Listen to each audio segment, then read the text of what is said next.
की आता इंग्रजी शाळेकडे मुलांचा ओढा खूप आहे, त्यामुळे मराठीकडे दुर्लक्ष होत आहे, मराठी शाळा बंद पडत आहेत.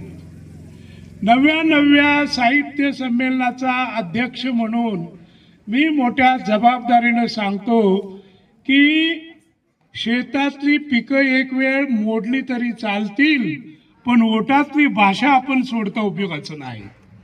आपण माय मराठीची लेकरं आहोत. आणि संमेलनाचा अध्यक्ष मी विश्वास पाटील, कादंबरीकार, कोल्हापूर जिल्हा, माझं मूळ गाव कोल्हापूर जिल्ह्यात.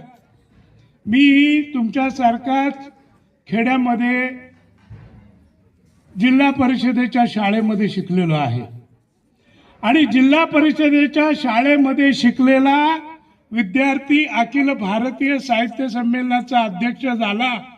पण महाराष्ट्रात एवढी खंडीभर आता चकचकीत इंग्रजी शाळा आहेत, कोणीही इंग्रजी शाळेतला विद्यार्थी साहित्य संमेलनाचा अध्यक्ष झालेला नाही आणि गेल्या 20 वर्षात होईल असं कोणी वाटत नाही. तुम्ही इतिहास बघा, गेल्या 50 वर्षामध्ये महाराष्ट्रामध्ये जे शास्त्रज्ञ होऊन गेले, सायंटिस्ट होऊन गेले, ज्यांनी आंतरराष्ट्रीय कीर्ती मिळवली, त्या कीर्तिमान अध्यक्षांपैकी म्हणजे शास्त्रज्ञांपैकी 100 पैकी 98% शास्त्रज्ञ हे मराठी शाळेमध्ये शिकलेले होते. गेल्या महिन्यामध्ये मला उत्तर भारतामध्ये वगैरे व्याख्यानासाठी बोलावतात. रिवा नावाचं संस्थान आहे मध्य प्रदेशात. भारताचे माजी राष्ट्रपती रामनाथ कोविंदजी होते आणि त्यांच्या समोर मी सांगितलं की म्युनिसिपालिटीच्या शाळेमध्ये आणि जिल्हा परिषदेच्या शाळेमध्ये शिकणारी आमची मुलं म्हणजे रानातले गरुड पक्षी असतात. हे गरुड पक्षी कसलंही वादळ येवो, चक्रीवादळ येवो, थंडी असो, उन्हाळा असो, त्या प्रत्येक ऋतूमध्ये ते टिकून राहतात. आणि इंग्रजी आणि अन्य भाषेमध्ये शिकणारी ही मुलं हे पिंजरातल्या पोपटासारखी असतात. त्यांना एवढंसं खाणं द्यावं लागतं आणि जरा थंडी आली की मग त्यांना डॉक्टर बोलवावा लागतो. या मराठी शाळेतल्या मुलांना तशी बोलवायची गरज नाहीये. आणि आता आपण विचार करायची वेळ आलेली आहे की आपण मराठीला विसरून कुठल्या युगाकडे चाललेलो आहोत. मी तुम्हाला सांगतो, मराठी शाळेमध्ये शिकणारं तुमचं लेकरू, म्युनिसिपालिटीच्या शाळेमध्ये शिकणारं तुमचं लेकरू म्हातारपणी, हे बाळा इकडे लक्ष दे, म्हातारपणी मराठी शाळेत शिकणारं लेकरू आणि म्युनिसिपालिटीच्या शाळेतलं लेकरू म्हातारपणी तुमची काळजी श्रावण बाळासारखं घेईल. कावडीवर तुम्हाला घेऊन काशीला घेऊन जाईल आणि इंग्रजी शाळेतलं पोरग म्हणेल की तुम्ही आता याच्यामध्ये जा, ओल्ड हाऊस मध्ये जा, एल्डर हाऊस मध्ये जा, म्हणजे कुठे जा तुम्ही, काय म्हणतो त्याला, वृद्धाश्रमात जा. हा म्हणजे dad you know your number, I am offering you this receipt, you will have to go straight in elders house. हे मराठी शाळेत शिकलेलं पोरगा असं कधी करणार नाही. आणि आम्ही बघितलं की इंग्रजी शाळेमध्ये आई बापांनी मुलं शिकवली का, तर म्हणे मोठं पॅकेज मिळतं, 2-2 कोटीचं, 3-3 कोटीचं. आमचे काही असे मित्र आहेत ज्यांची मुलं महिन्याला 5 लाख पगार आहे बायकोला नवऱ्याला अमेरिकेमध्ये, म्हणून मुलांकडे राहायला गेले. 3-3 महिन्याची मुदत काढून अमेरिकेमध्ये, तिथे गेले तरी मुलांची भेटच होईना. आणि ते सांगायचे की dad, this is your receipt, you go, this is a very good tourist company, you will have to travel yourself. म्हणजे तुम्ही स्वतः जा, प्रवास करा, मरा. अरे नातवंडाला भेटायला गेले, मुलांना भेटायला गेले, त्यांची भेट होईना. 3 महिन्यासाठी गेलेले म्हातारे 3-3 आठवड्यात पळून आल्याची उदाहरणं माझ्याजवळ आहेत. मी अगदी जबाबदारीनं बोलतोय. आणि म्हणून मुलांनो, मी तुम्हाला सांगतो, माय मराठीचा झेंडा या पुढे आपल्याला उंच करायचा आहे. माझी तुम्हाला आव्हान आहे की या महाराष्ट्रामध्ये आम्ही आता यापुढे निर्धार केलेला आहे की एकही तुकडी आम्ही बंद पडू देणार नाही मराठीची. काय आणि ते काय म्हणतात ते मराठी शाळेतली मुलं कमी झाली की या शाळेतली मुलं आणि त्या शाळेतली मुलं एकत्र करायची आणि त्यांना सक्षमीकरण करायचं. गोंडस शब्द शिक्षण अधिकाऱ्यांचा सक्षमीकरण. अरे हे सक्षमीकरण तुम्ही मराठी शाळेचं करताय का तुम्ही इंटरनॅशनल स्कूल करणाऱ्या दलालांसाठी तुम्ही हे सक्षमीकरण करताय? हे एकदा अभ्यासण्याची वेळ आलेली आहे आणि खरोखर फार वाईट अवस्था आहे. माझं असं मत आहे की एखाद्या मराठी शाळेत एखाद्या तुकडीत एक विद्यार्थी असेल तरी शाळा चालली पाहिजे, 2 विद्यार्थी असले तरी चालले पाहिजे. कारण काय सांगावं, उद्या मराठी शाळेमध्ये शिकणारा तो एक मुलगा तुकाराम होईल, उद्याचा दुसरा ज्ञानेश्वर होईल आणि त्यामुळे मुलांना मराठीतून शिकवा असा आग्रह आम्ही करतोय. आता काही लोक आमचे म्हणतात की आम्ही पाप केला, आम्ही पापी आहोत कारण आम्ही आमच्या आईच्या भाषेमध्ये मुलांना शिकवलं नाही. मग आम्ही म्हणतो की हो आम्ही गुन्हे केले, पाप केलं, मान्य आहे, पण आमच्या धर्मामध्ये पापशालनाची पण व्यवस्था आहे, प्रायश्चित्ताची पण व्यवस्था आहे.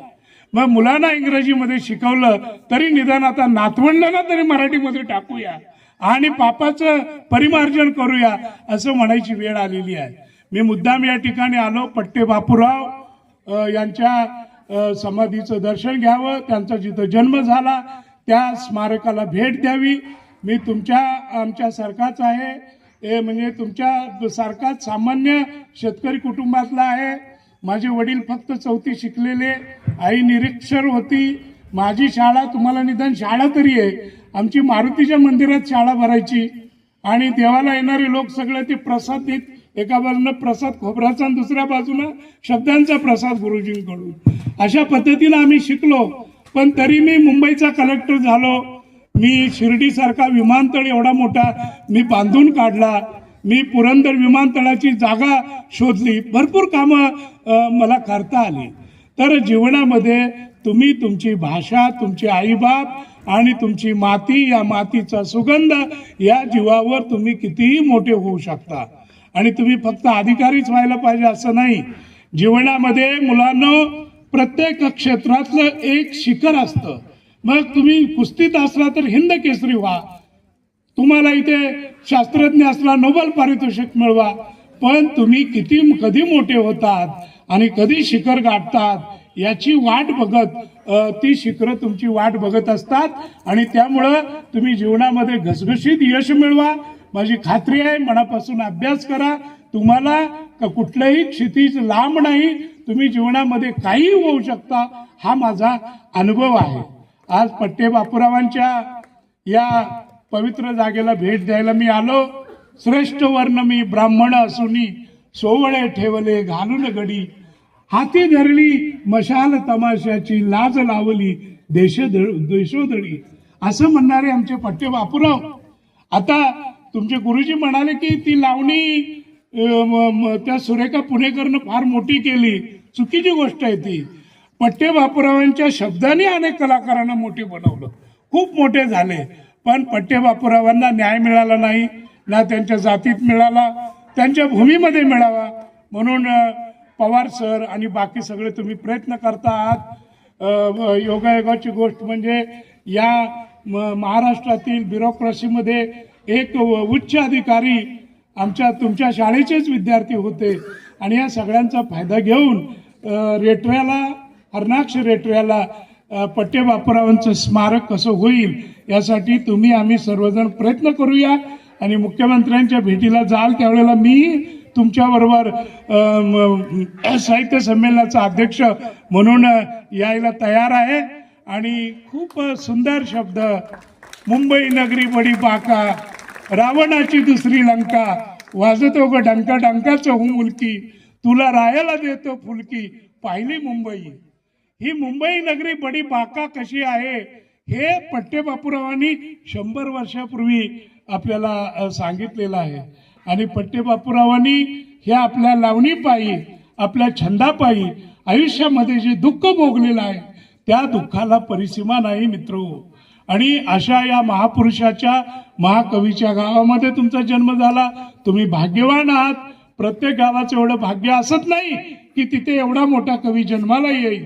आणि म्हणून पवार सरांना आणि पवार सरांच्या बरोबर त्यांच्या मित्रांची जी पुढची पिढी त्यांच्यासोबत उभी आहे त्या सगळ्यांना मी आव्हान करतो की तुम्ही लवकरात लवकर या स्मारकाला हात घाला आणि जिथे कमी पडेल तिथे आम्ही तुमच्या साथीला उभे आहोत आणि हे स्मारक लवकरात लवकर व्हावं अशी माझी इच्छा आहे.